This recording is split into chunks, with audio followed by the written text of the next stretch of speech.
What's up, everybody? Welcome back and happy Wednesday. I'm meteorologist Andrea Myers, bringing you your daily hail forecast, sponsored as always by C3 Group, Merlin Law Group, American Contractor, and Atlas. And they're linked for you as usual in the description to this video, so go ahead and check them out. Today, we're going over some winter weather that is moving through the desert southwest right now and into the Colorado Rockies. That is expected to track off to the east, and as it does, it could lead to some severe weather possible on Friday, and then we'll have a short break before things start up again at the beginning of your work week next week, and we could potentially see an uptick in severe weather then. So we're kind of moving back into it with this current pattern, with storms possible. We're getting into it all, but before we talk weather, got to tell you guys about our 2024 forecast event. It's the start of the new year, so we got the new forecast coming out for you guys. If you're new to Hail Trace, Derek does an annual seasonal forecast for how every spring is going to set up across the nation in terms of severe weather. How much are you going to get? When are you going to get your severe weather? When's your season ending? He's got all that information coming up for you guys. And this year we're going to be in Dallas, OKC, Denver, and Chicago all throughout the month of February. So save the date for that. We'll have more info to come, but just to let you guys know, that forecast event is coming up, and we got some free stuff that we're giving away at all of them. So further incentive to get out there and say hello. Now into our weather, all right? We have one system that's moving across the Gulf right now, mostly just bringing some heavy rain and cloud cover to the southeast. We do have a little bit of snow up in Tennessee, Alabama, Mississippi, but overall nothing too eventful out that way. Down in the western U.S., however, we do have more snow tracking through, got a little bit of heavy rain in Southern California and around the Vegas area. Nothing too eventful yet, but heavy snow expected with this, as well as severe weather once it finally pushes into the Central Plains and the South later this week into next week.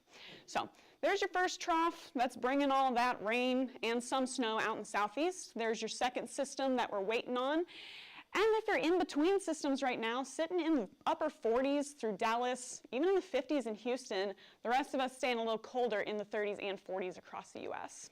So watches and warnings wise, right now, it's going to be winter weather across a lot of the Rocky Mountains and Southwest. Winter storm warning, if you're in those pink areas, winter weather advisory in the purple, all for heavy snow.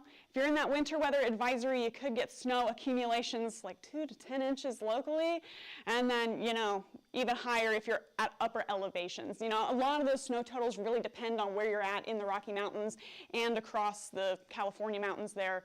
Could potentially see higher totals if you're at higher elevations, as well as some strong wind. So if you're in California, could see up to 8 inches of additional snowfall, and if you're above 6,000 feet, now you're looking at possibly like 18 inches of snowfall. So big variation there, and could potentially see some gusty winds out that way as well. So there it comes, that low pressure system moving into the Four Corners region with all of that snow into tomorrow afternoon, rain moving out in the southeast. So Thursday should be, again, a pretty quiet weather day, but then into Friday, gonna watch that system start tracking into Texas, into the southern Mississippi Valley with rain, potential snow, some areas of a mix by the afternoon hours, and then across the rest of the southeast into the weekend. So here's your 72-hour rainfall totals from that system. Could potentially see some higher values, particularly right along the Gulf, and that's where we're expecting to see severe weather maximized as well. We'll talk about that in a second, but bottom line is across that area, you could see 1 or 2 inches of rain accumulating through Saturday, so plan your travel accordingly from that. Snow accumulation-wise, again, impactful snow event here through the Rocky Mountains, and you're going to see some higher totals at higher elevations right through Thursday. There we go into Friday. Potential for northern Oklahoma to see some snow. Betting on it missing Oklahoma City once again, but if you're in Tulsa, if you're in like the Enid area, you could see some flurries passing through, and then there you go into Saturday. A lot of the central and northern U.S. painted with at least a dusting of snow, higher amounts possible if you're in the Rockies. So now for severe weather though, all right, that's going to be kind of the bulk of what we're looking at into Friday through the weekend and then into next week. So here's your Friday system. Again, that's the one that's tracking through the southwest right now. Once it makes its way into the Mississippi Valley, now we're seeing that rain start to drop down through Arkansas and Louisiana. And it should continue to push out that way. However, that's a weaker low than what we're going to see, right? Now we're looking into Sunday. Got another system dropping down to the southwest through the Vegas area, then the Four Corners. Then there you go through the Central Plains by Monday afternoon. So potential if you guys are in Central Texas, maybe Eastern Texas, to see severe weather picking up by Monday afternoon.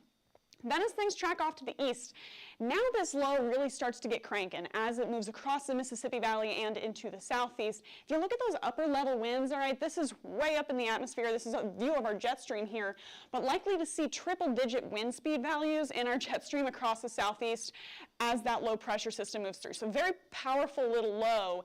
And if we can get instability in between Friday's system and this system, then we could potentially see some decent severe storms through the southeast into Monday and Tuesday as that makes its way off into the Atlantic. So instability buildup is really going to be the limiting factor and what we're watching most closely into tomorrow, into Friday, and then through the beginning of next week.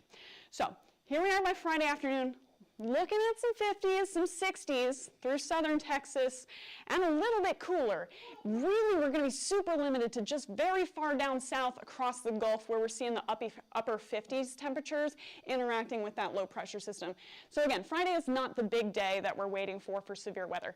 Into Monday, however, now we've got 60s, now we got 70s in southern Texas, and even making its way up into the DFW area with those 60-degree temperatures.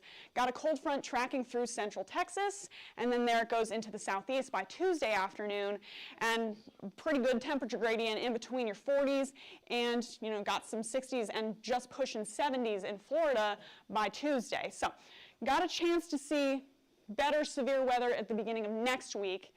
Again, here's your forecast dew points, super limited on Friday to very far down south towards the Gulf. A risk nonetheless, but it's going to be super southern, almost a Gulf of Mexico risk, all right? Monday afternoon, got that cold front. We got a dry line too, right, where that super dry air interacts with all of that humidity streaming up out of the Gulf. That helps us get some instability through the area. And so we're watching that into Monday, tracking, again, starting up through central Texas and then making its way into the southeast by Tuesday and off into the Atlantic by late Tuesday into Wednesday. So instability-wise, again, I'm showing you Friday. It's really not looking crazy on Friday. There is a severe threat, but it's going to be low end. Monday, there you go with that instability. As those dew points start to stream up into central Texas, we start to see those instability values start to pick back up along the Gulf and pushing all the way far as west as like San Antonio, the I-35 corridor. Now you guys will get that beginning of that risk with the current trajectory of that low, so timing could change a little bit. If it pushes further back, it could be an I-35 risk, but we'll have to, again, keep watching you, keep updating it.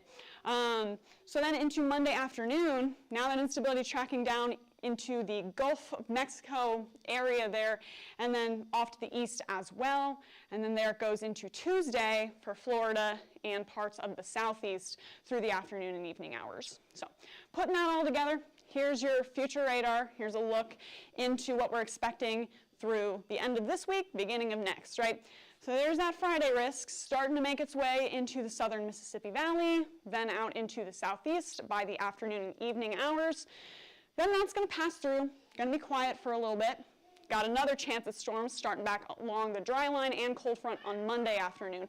Now, if you're behind that cold front, we got a lot of snow possible for you up through Kansas, Texas, and New Mexico.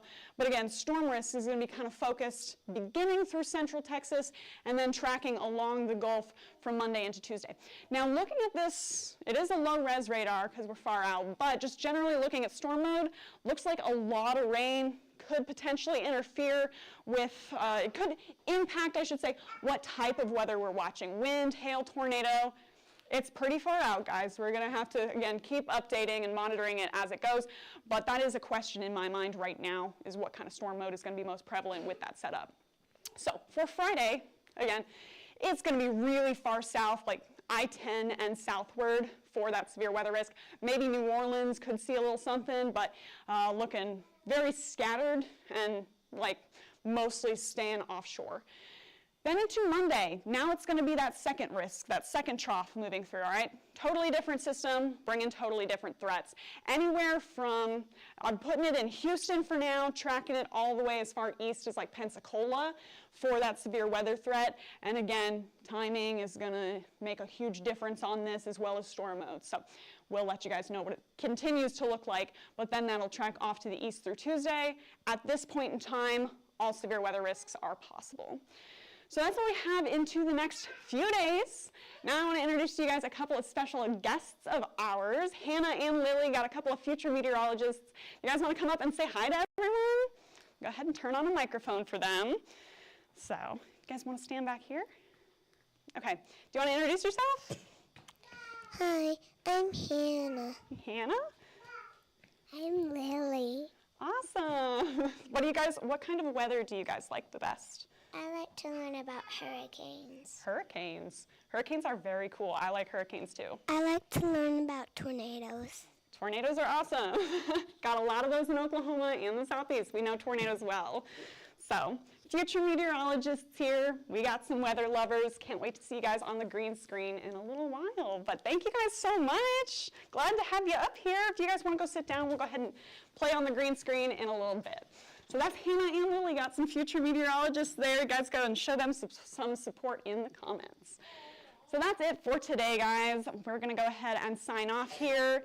And if you guys want to follow us on any of our social media, we are on YouTube, Facebook, Instagram, Twitter, and TikTok. You can hit see first on Facebook so you never miss a live video, or smash that subscribe button everywhere else.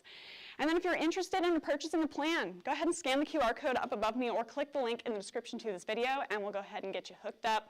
Or give us a call at 855-334-4245. You can email us at info@hailtrace.com or check out hailtrace.com for more details. We'll be back tomorrow at noon with more updates, but for now, I'm meteorologist Andrea Myers. Thanks for watching.